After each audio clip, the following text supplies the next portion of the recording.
सुंदर राजकुमार मृदंग और नगाड़े की शब्द सुनकर घोड़ों को उन्हीं के अनुसार इस प्रकार नचा रहे हैं कि वे ताल के बनाने से जरा भी डिगते नहीं।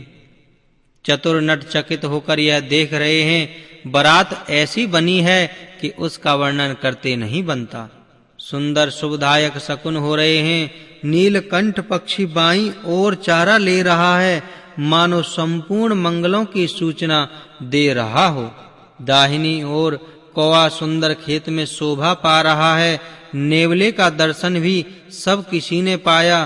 तीनों प्रकार की शीतल मंद सुगंधित हवा अनुकूल दिशा में चल रही है। श्रेष्ठ सुहागिनी स्त्रियां भरे हुए घड़े और गोद में बालक लिए आ रही हैं। लोमड़ी फिर फिर कर बार-बार दिखाई दे जाती हैं। गायें सामने खड़ी बछड़ों को दूध पिलाती हैं। हरिणों की टोली बाईं ओर से घूमकर दाहिनी ओर को आई, मानो सभी मंगलों का समूह दिखाई दिया।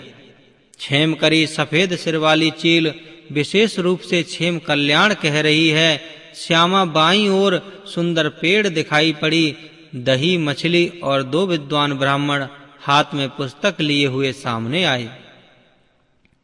सभी मंगलमय कल्याणमय और मनोवांछित फल देने वाले शकुन मानो सच्चे होने के लिए एक ही साथ हो गए। स्वयं सगुण ब्रह्म जिसके सुंदर पुत्र हैं, उसके लिए सब मंगल शकुन सुलभ हैं। जहाँ श्री रामचंद्र जी सरीखे दूल्हा और श्री सीता जी जैसी दुल्हन हैं, तथा दशरथ जी और जनक जी जैसे पवित्र समधी हैं। ऐसा ब्याह सुनकर मानो सभी शकुन नाच उठे हों, कहने लगे, अब ब्रह्मा जी ने हमको सच्चा कर दिया। इस तरह बारात ने प्रस्थान किया। घोड़े हाथी गरज रहे हैं और नगाड़ों पर चोट लग रही है। सूर्यवंश के पताका स्वरूप दशरथ जी को आते हुए जानकर जनक जी ने नदियों पर पुल बंधवा दिए। बीच बीच में ठहरने के लिए सुंदर घर पड़ाव बनवा दिए, जिनमें देवलोक की समान संपदा छाई है। और जहां बारात के सब लोग अपने अपने मन की पसंद के अनुसार सुहावने उत्तम भोजन बिस्तर और वस्त्र पाते हैं, मन के अनुकूल नित्य नए सुखों को देखकर सभी बारातियों को अपने घर भूल गए। बड़े जोर से बजते हुए नगाड़ों की आवाज सुनकर श्रेष्ठ बारात को आती हुई जानकर अगवानी करने वाले हाथी रथ पैदल और घोड़े सजाकर बारात लेने चले। दूध शरबत ठंडाई जल आदि से भरकर सोने के कलश तथा जिनका वर्णन नहीं हो सकता, ऐसे अमृत के समान भांति भांति के सब पकवानों से भरे हुए परात थाल आदि अनेक प्रकार के सुंदर बर्तन, उत्तम फल तथा और भी अनेकों सुंदर वस्तुएं राजा ने हर्षित होकर भेंट के लिए भेजी। गहने कपड़े, नाना प्रकार की मूल्यवान मड़ियां, रत्न, पक्षी, पशु, घोड़े, हाथी और बहुत तरह की सवारियां तथा बहुत प्रकार के सुगंधित एवं सुहावने मंगल द्रव्य और सगुन के पदार्थ राजा ने भेजे। दही, चिवड़ा और अगणित उपहार की चीजें कामरों में भर भर कर कहार चले। अगवानी करने वालों को जब बारात दिखाई दी, तब उनके हृदय में आनंद छा गया और शरीर रोमांच से भर गया। अगवानों को सज धज के साथ देखकर बारातियों ने प्रसन्न होकर नगाड़े बजाए। बाराती तथा अगवानों में से कुछ लोग परस्पर मिलने के लिए हर्ष के मारे बाग छोड़कर दौड़े चले और ऐसे मिले मानो आनंद के 2 समुद्र मर्यादा छोड़कर मिल रहे हों। देव सुंदरियां फूल बरसाकर गीत गा रही हैं और देवता आनंदित होकर नगाड़े बजा रहे हैं। अगवानी में आए हुए उन लोगों ने सब चीजें दशरथ जी के आगे रख दी और अत्यंत प्रेम से विनती की।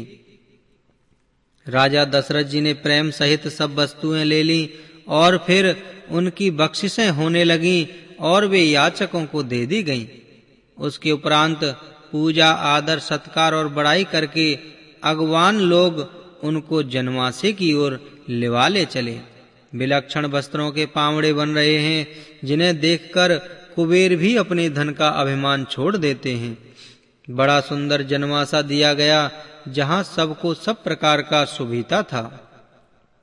देवी सीता जी ने बारात जनकपुर में आई जानकर अपनी कुछ महिमा प्रकट करके दिखलाई, हृदय में स्मरण सब सिद्धियों को बुलाया और उन्हें राजा दशरथ जी की मेहमानी करने के लिए भेजा।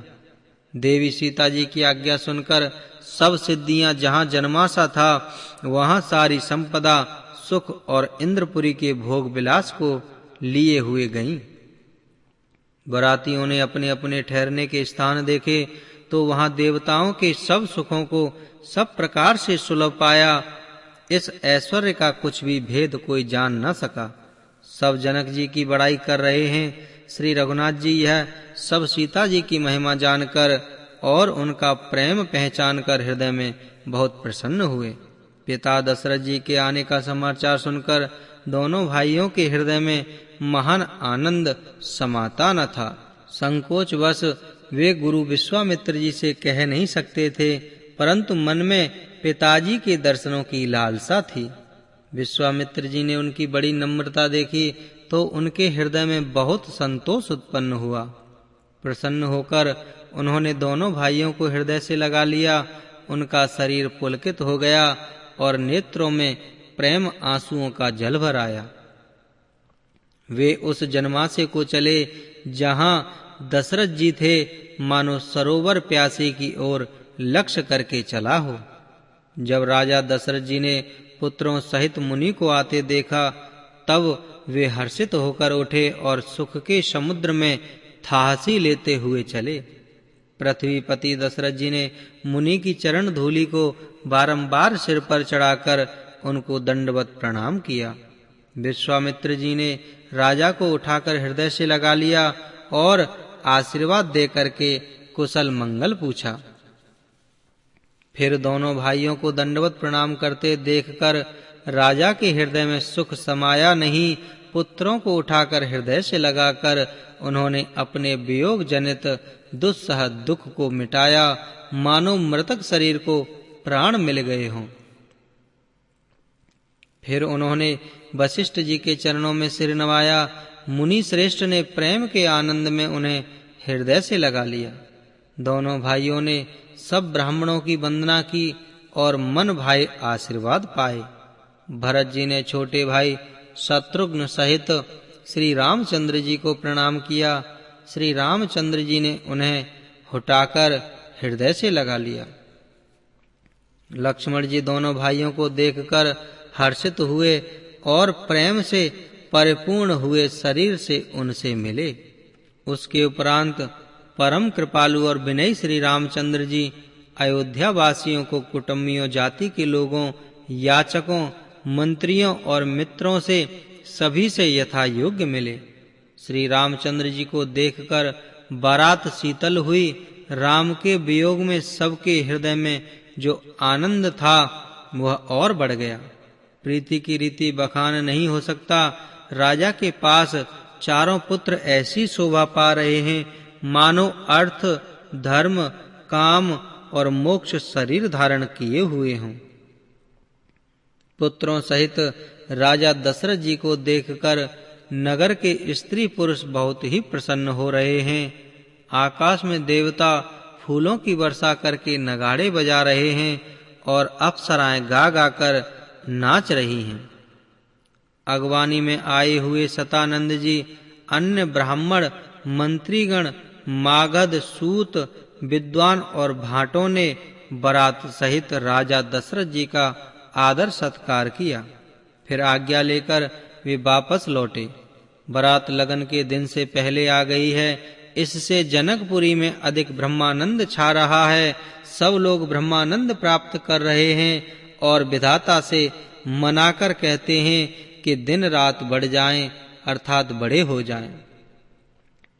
श्री रामचंद्र जी और श्री सीता जी सुंदरता की सीमा हैं और दोनों राजा पुण्य की सीमा हैं। जहां तहां जनकपुरवासी स्त्री पुरुषों के समूह इकट्ठे हो होकर यही कह रहे हैं।